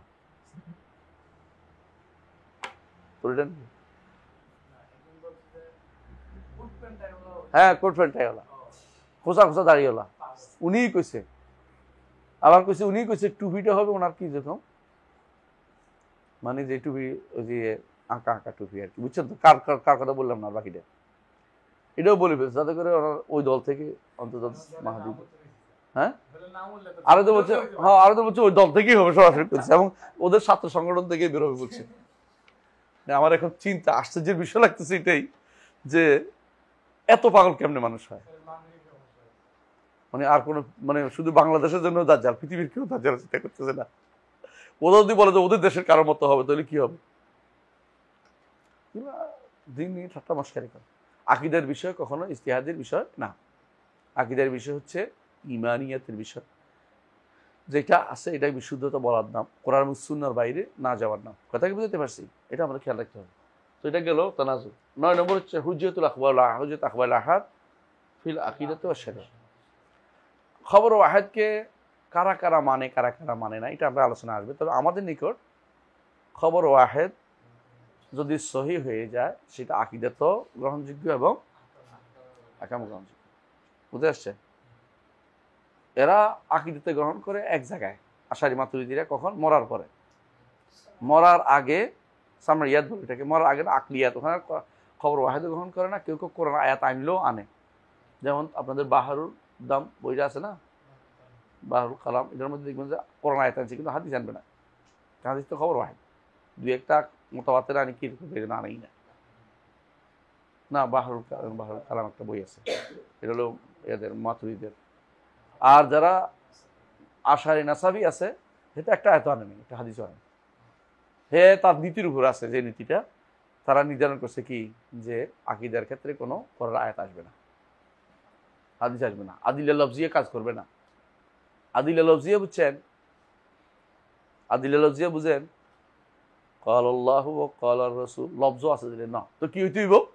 আকলিয়া, যে লেখা যায় না, ওগুলো দিয়ে লিখবে শুধু। আকীদার ক্ষেত্রে আদিলে লফজিয়ে কাজ করবে না। এটাকে প্রথম বানাই, এটা সর্বশেষ কে বানাই জানেন তো? এই নীতি আগেও এরা করছে, মুতাজিলারা করছিল। এই নীতি সবচেয়ে বেশি শক্ত করে রেখে দিয়েছে রাজি, আল্লাহ ইয়ারহামহু, তিনি তওবা করে মারা গেছেন। এই জন্য ইমাম রাজি রহমতুল্লাহ আলাইহি তিনি এই নীতি শক্ত করে বাদাই করে গেছেন। এই নীতিটাই খণ্ডন করছে ইবনে তাইমিয়া রহমতুল্লাহ আলাইহি তার আকল নাকলের মধ্যে বিস্তারিত। এবং এই নীতিটা হচ্ছে ইসলামের জন্য সবচেয়ে ক্ষতিকর, যে আমি খবর ওয়াহিদ মানব। আসলে হাদিস ইনামাল আমালু বিন্নিয়াত, এটা কোন হাদিস? মুতাওয়াতির খবর ওয়াহিদ। এমনকি খবর ওয়াহিদের মধ্যে এটা আরো গরীব। এখন যদি আপনি বলেন ইনামাল আমালু বিন্নিয়াত, এটা মানতেছি না, আকীদার মধ্যে তো হইব, কেমনে আপনি এটা বলতে পারেন একজন মানুষ? আমি বুঝাতে পারছি? অথচ এটাকে আপনাকে কি মানতে হবে? হুজ্জিয়ত মানতে হবে আপনাকে। আরেকটা হলো 10 নম্বর হলো রাদ্দুল বেদা বিল ইত্তিবা। আপনি অনুসরণ করে বেদাত ত্যাগ করবেন, মানে আপনি খুঁজবেন অনুসরণ, বেদাত ছাড়বেন। এটা অসুবিধা কি, এটা বলবেন না। অসুবিধা হচ্ছে আপনি নতুন পথ হারাচ্ছেন। আপনি যেই পথ রচনা করে গেছেন, সিরাতাল্লাযিনা আনআমতা আলাইহিম, এই পথ হারিয়ে ফেলছেন। অসুবিধা কি? এইটা হচ্ছে এরকম, যারা বলে যে বেদাত না চলে কেমনে চলে দুনিয়াতে, এরা মিথ্যা কথা বলে। বেদাত ছাড়া তারা চলে গেছে, জান্নাতে যাওয়ার সার্টিফিকেট পাইছে, আপনার বেদাত ছাড়া চলার কি আছে? সুযোগ আছে। এই জন্য কোনো বেদাত করবেন না, ইত্তেবাদি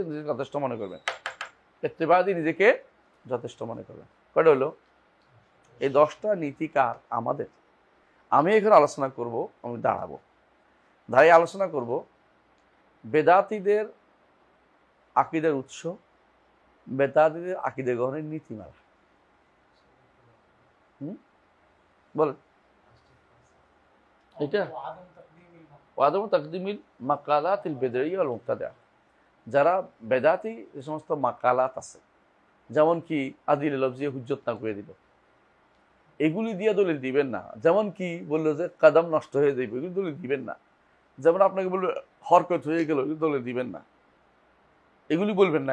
কেন বলবেন না? এই শব্দগুলি আমাদের ইসলামে নাই। এগুলি আপনি অন্য থেকে নিয়ে আসছেন, অন্য দর্শন থেকে নিয়ে আসছেন। এগুলি আমার ইসলামের ভিতরে ঢুকেন না। এগুলি পড়বেনও না, এগুলি পড়াবেনও না, এগুলিকে হাইলাইটও করবেন না। আমাদের সমস্যা হচ্ছে আমরা একটা বিশাল যুব গোষ্ঠী, আমরা সবসময় ইবনে সিনাকে হাইলাইট করি না? জাবির ইবনে হাইয়ানকে হাইলাইট করি, আমরা হাইলাইট করি কিন্দিকে, আমরা হাইলাইট করি ফারাবিকে, আমরা হাইলাইট করতেছি আরো কতগুলি আছে যেগুলো দুনিয়া নিকৃষ্ট, খাওয়ারজিমিকে, আরো হাইলাইট করতেছি ইবনে আলকামিকে, আমরা হাইলাইট করতেছি এরপরে নাসিরউদ্দিন তুসিকে। এগুলি বেশিরভাগই ছিল মালাহেদা, মানে আল্লাহর দিন বিরোধী মানুষ ছিল সকলেই। এরা হাকিমলে আমরা ইবাদত করতো, কেউ শিয়া, কেউ মানে এক একটা, কোনোটাই ভালো ছিল না একটা। অথচ আমরা এগুলি হাইলাইট করে চলি, এগুলি এটা আবিষ্কার করেছে, ওইটা আবিষ্কার করেছে। অনেকগুলি সত্যও না, অনেকগুলি দাবি করতেছি সত্যও না, বাগড়ম্বর আছে, বাড়াবাড়ি আছে। এদের বক্তব্যকে প্রাধান্য দিব না। কি প্রাধান্য দিব? ইত্তেবা সংক্রান্ত বক্তব্য। এই জন্য সলবে সালিন বক্তব্যের মধ্যে নূর আছে, আলো আছে। যখনই আপনি সলবদের কোনো বক্তব্য পাবেন, এটা অনুবাদ করে ছাড়বেন, মানুষের উপকার হবে। সলবটা কি বলেছে? যেমন বলেছে ইত্তাবিউ ওয়ালা তাবতাদিউ ফাকাদ কুফিতুম। কে বলছে এটা? আব্দুল্লাহ ইবনে মাসউদ রাদিয়াল্লাহু আনহু। ইত্তাবিউ ওয়ালা তাবতাদিউ ফাকাদ কুফিতুম। ইত্তাবিউ ওয়ালা তাবতাদিউ ফাকাদ কুফিতুম। তোমার যথেষ্ট করা হয়ে গেছে। দ্বীনের মধ্যে বেদাতের কোনো সুযোগ নেই। এরা কি করবে? বেদাত কি করবে? তার উদাহরণ দিবে। এই যে আপনার ফ্যান চালাচ্ছেন, বেদাত নেই। এটা কি দিনের ভিতরে? না। হ্যাঁ, এরপর হয়তো আরো বেশি জোর করে করবো, আপনি মসজিদের মেহরাব বানাইছেন, মিম্বার বানাইছেন, রসুলের কি মিম্বার ছিল না? তোর বেদাত কেমন হইল? মেহরাব বানাইছেন কেমনে?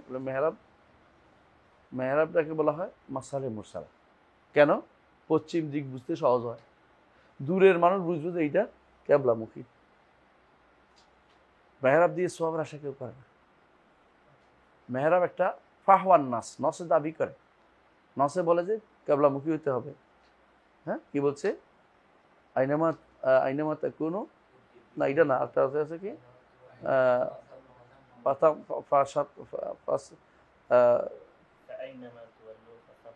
আইনামা তুয়াল্লু, না না না, আমি ওইটা চাচ্ছি না, ওইটা উদ্দেশ্য না আমার।